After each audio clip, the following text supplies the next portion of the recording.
Hey, what's up everyone? This is Nick, and today we're doing another action figure review.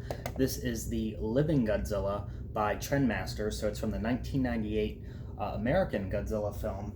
And this is one that I have left over from my childhood. So if you recall, I did a review of this eBay purchase a few weeks ago. This was the Supreme Godzilla, and I had mentioned that I had a few other Godzillas in different sizes with different gimmicks from my childhood, and that I was going to try and dig them out of my parents' basement or attic, and then bring them back here to review for you guys. So, surprisingly, most of them I found complete and in really, really good shape, and then even more surprisingly, they did not have the batteries left in them, which I thought for sure I had done, so I figured the electronics would be corroded, but there weren't any batteries in it. I put new batteries in, and the electronics work just as loud and crystal clear as they did back in 1998, which is really surprising, because I seem to remember this one not working particularly well before he went into storage, so maybe the batteries were failing, and I guess I took them out and just don't remember. So this is the Living Godzilla. So this is probably like 10 to 12 inch Godzilla, depending on how you have him oriented.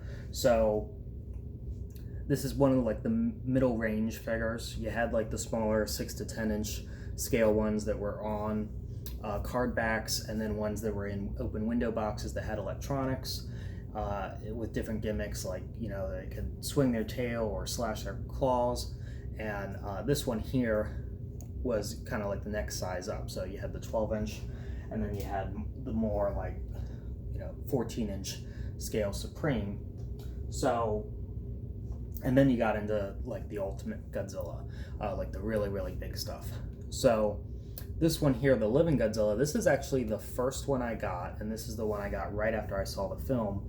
And it really struck me because, again, it was a large figure, so it was obviously imposing.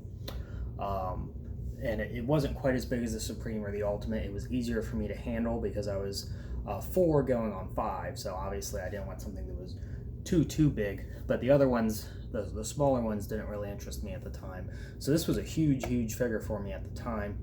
And it struck me because, especially considering the type of packaging he was in, he looked a lot like basically an updated, or, you know, if you want to call it updated, version of the Trendmasters 90s Heisei Godzilla, the classic Japanese looking one. I had one that was the same size. It was like a greenish color, and it looked like your traditional Godzilla, and it had been released a year or two prior to that. By their Godzilla King of the Monsters line. And so this one, I remember seeing it and being like, oh, okay, so this is kind of the Americanized version of that, and they'd be cool like as companion pieces together, so I could put this one next to the Japanese one. So that's what really struck me about it. And of course this one has the iconic roar, and he has the motion feature, which, in order to, I don't know if this is how they all work, but how mine seems to work now is I rotate him at the waist all the way to the right, and then you press this circular button on his chest.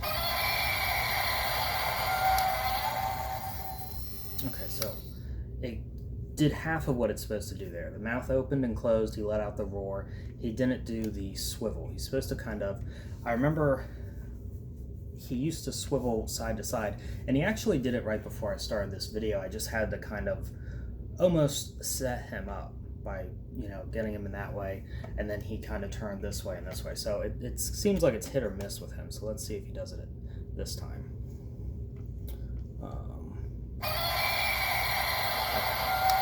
So there he kind of did it.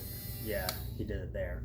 So he doesn't do quite the full range. I think back, you know, 20 some years ago, he went like this as he was roaring. I think he went the whole way out and then the whole way back, and then maybe he recentered himself, but maybe there was some variance to it and I just don't remember. So I'll have to watch some reviews from maybe people that have one that they just unboxed or something like that. I don't know. But I'm really surprised that the roar is still as loud as it is. It's very clear. The mouth opens and closes, and that he does still have some motion. I thought for sure this was one that was no longer working. So see, we still have some motion there. And that time he wasn't set back. He was just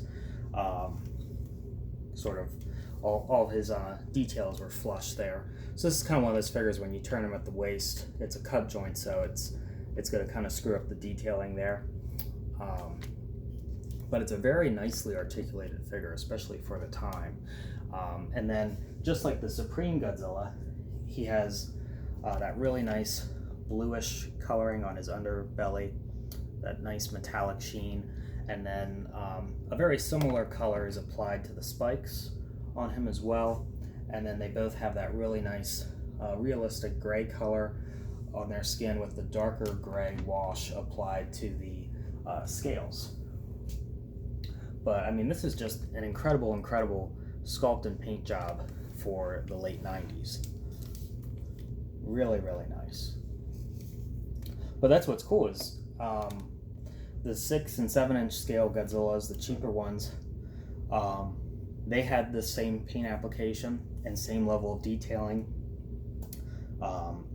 This one obviously has it, the Supreme has it, the Ultimate has it, but they're all different sculpts and they have different gimmicks, so they feel different, but they all feel like they're about the same quality in terms of detailing.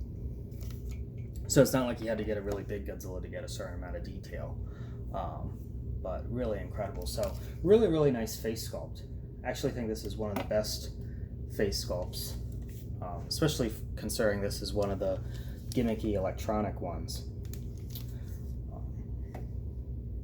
I think the face looks kind of weird on the tail swiping one and a few of the others, but I think this one and the Supreme and the Ultimate have the best face from the Trendmasters line. There's another one we're going to look at in an upcoming video that Toy Biz did. Toy Biz did some really, really good looking ones.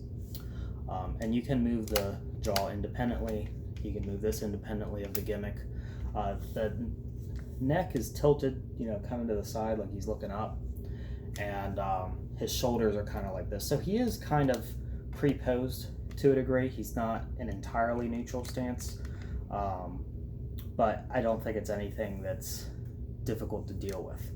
We do have articulation at the shoulders, and then they can really only go up about this high, and then they can go down pretty much as far as you can take them. But yeah, they don't do a full spin, which is weird. I know most figures do. I mean, I can't think of any reason why you would want his arm to go back further than that, or higher, maybe slightly higher up than that would be nice. But I mean, any further back than that would just be unnatural. And then he does have the hip articulation. You have that nice ratchet in the knee that I guess most of these Godzillas had. The Supreme had it. And then you have kind of a smaller ratchet in the ankle. I like how they have this kind of, I don't know, caved outward. It kind of creates for some interesting footprints. I remember that when you put that down in the dirt or some mud, it made some cool footprints. And I really like how they did his feet. His feet look very nicely proportioned, very sharp, very dinosaur-like, just like in the film. My only issue with this one's feet is, well, they still look really good, but I think the middle toe doesn't come out quite as far as it should on the Supreme. And he has kind of your typical, Godzilla hand pose there, very human-like hands. Obviously, very nicely proportioned spikes. So I think I did a pretty good job as a kid picking this one out as my first and kind of definitive 98 Godzilla in the collection. It was kind of the perfect size for me at the time, while still being big enough to be impressive as Godzilla. The only thing that kind of bugs me about it is the screw holes. Some of them obviously you need because you unscrew this to put the batteries in. I think it takes 2 AA's. Some of them are on the back, but they're kind of concealed by the spikes, so that's fine. But he has 3 of them right along his neck, which as a kid, I always pretended that that is where he got shot by the missiles when he's on the Brooklyn Bridge. You have a few others at the joints here, but I mean, that's acceptable.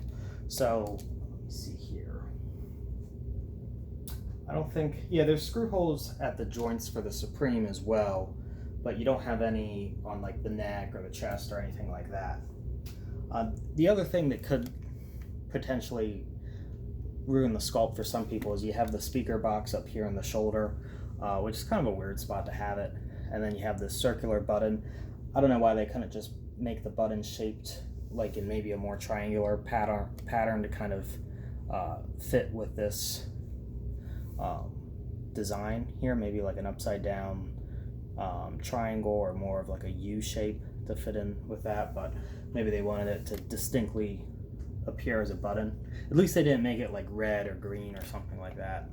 I forgot to mention you do have a nice swivel at the tail here, and I think that's one-time assembly. And then what else here? But yeah, I mean, I think that pretty much covers it.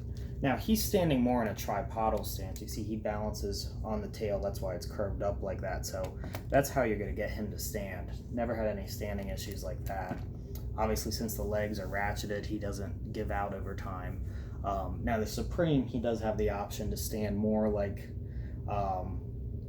parallel to the ground like Godzilla in the film, that kind of dinosaur-like movement, or you could get him standing tripodal. So this one you kind of have to have him standing tripodal as far as I know. Let me see if we can, okay, he can kind of hold a more hunched pose if you play around with the feet a little bit more. So there he is there, but I think it's really good. I like him head on. This really reminds me of the shot at the end when he's on the bridge and he's looking head on at the camera and is kind of, you know, breathing his last breaths.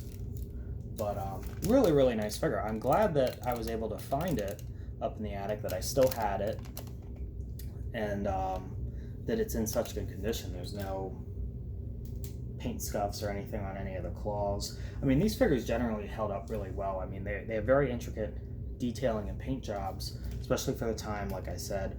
But anytime I see them on eBay, I never see them in like really rough condition. I'm sure there's a few exceptions, but it's not like with the Jurassic Park toys where, because they had that rubbery skin, like the paint would fleck off over time, or it was obvious some kids were harder on them than others. But these, I mean, they usually hold up pretty well. So if you haven't already, be sure to like, comment, and subscribe. I'll see you guys around. Bye.